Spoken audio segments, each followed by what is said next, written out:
All right, joining me now here on the Matthew Filipowicz Show is my good friend Julianna Forlano. Julianna is a stand-up comedian, a writer, a satirist, and the host of the Julianna Forlano Show, all of which you can find at juliannaforlano.com. You can also follow her on Twitter at Julianna Forlano. Julianna, thank you so much for being on the show again.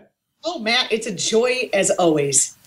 All right, so Julianna, most people heard a little while ago everyone's favorite orange, John Boehner, through tears in his eyes, announced that he is actually stepping down from being the Speaker of the House. He is resigning from Congress altogether, which is crazy. You've actually been talking a little bit about who's going to be replacing him, and you had some thoughts about that. Tell us all about it. Well, there's California Representative Kevin McCarthy, obviously. He's been the one that everyone's really talking about because he is kind of the front runner here and he's sort of a shoo-in. But the other folks who are trying to fill those other positions, Steve Scalise trying to be the whip. Steve Scalise, do you remember who he is from Louisiana? I think it's important. I don't know. This is the guy who was meeting with the KKK and then saying, oh, I didn't know they were the KKK.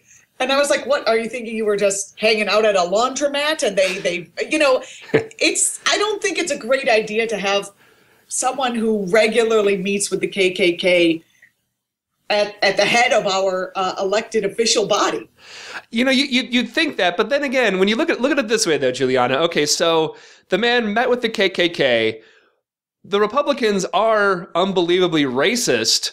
At least they're being upfront about it, right? It's like, oh, no, this guy's with the KKK. It's like, we're going to stop pretending that we're not racist. Right now, I'm a racist. I met with the KKK, and I'm a Republican, white power kind of thing. Maybe maybe they're finally deciding to be honest. Yeah, that's true. And that is even more terrifying, actually, because it's almost like the lights are on and the roaches are not scattering anymore. They're just hanging out, eating your food. Yeah, it's pretty scary. I mean, Biden, the terrifying part is that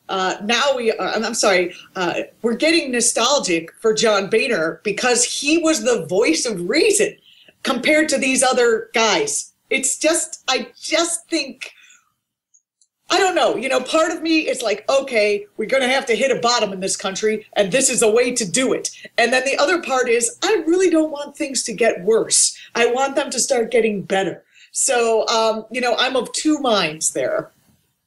Yeah, it's hard, right? Because it's like, I think people think Boehner was somehow, I don't know, I kind of don't like this kind of revisionist history on Boehner either, because it's not like he wasn't a monster. I mean, he was horrible. Like, literally, the guy scheduled all types of horrible votes, all types of horrible committees, all the horrible stuff that happened in the House of Representatives. Boehner was the head of that. So people saying, oh, John Boehner, don't we miss him? I mean, I know, like, the other guys are more like frothing at the mouth evil, but he was more like, kind of like quietly weepy evil. And evil's evil, so I guess in some ways it's a little better to kind of go after the frothing at the mouth evil. Makes a little better line, so maybe it's better, but no, but it's also very telling that, like, oh wow, this is half of the country votes for this party here, and the people they put up are blatantly racist and homophobic and anti-women.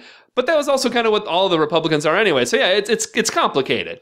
It's complicated. It's like, I think, as you said earlier, it might be best maybe for us to see exactly what the Republican Party is all about. In my next piece that I'm making for ACT TV, we're going to be talking about this, and we're going to be talking about how these people got in the first place. How do these crazy people, like, really, I use the word crazy, but what I mean really is people who have no evil, yes, but also people who have no sense of the history of what the United States is and who decide that they want to take it in the direction that they believe it should go, which is not what you put your hand on the Bible or whatever and swear when you're swearing your oath of office. You swear to uphold the Constitution and the laws of the land. You don't swear to, grab this country by the neck and try to yank it into some other position that it's originally not. It's very frustrating to watch that kind of thing happen. What are your thoughts on McCarthy? I mean, like, I think a lot of political types kind of we sort of follow this stuff, but I think most people have no idea who Kevin McCarthy is. What are your general thoughts on him? Well, Kevin McCarthy, I'm actually doing some research on it now, so I am not fully there yet in my research, but the piece that we're making this week will come out, and I'll send it to you, and then you can have it. My impression of Kevin McCarthy is he's more of an ideologue. The words that he has said in terms of having to stand in the righteousness or really stand for the principles of the Tea Party. He's not using those words, but he's using dog whistle kind of verbiage that says that he wants to be more entrenched, and he's not going to capitulate to the Obama administration, and they're going to stand up to the administration. First of all, it's the kind of wording that usually the little guy uses to stand up to power, whereas the Tea Party, as it is allied with big business and the interest of big business, is actually the Goliath trying to crush the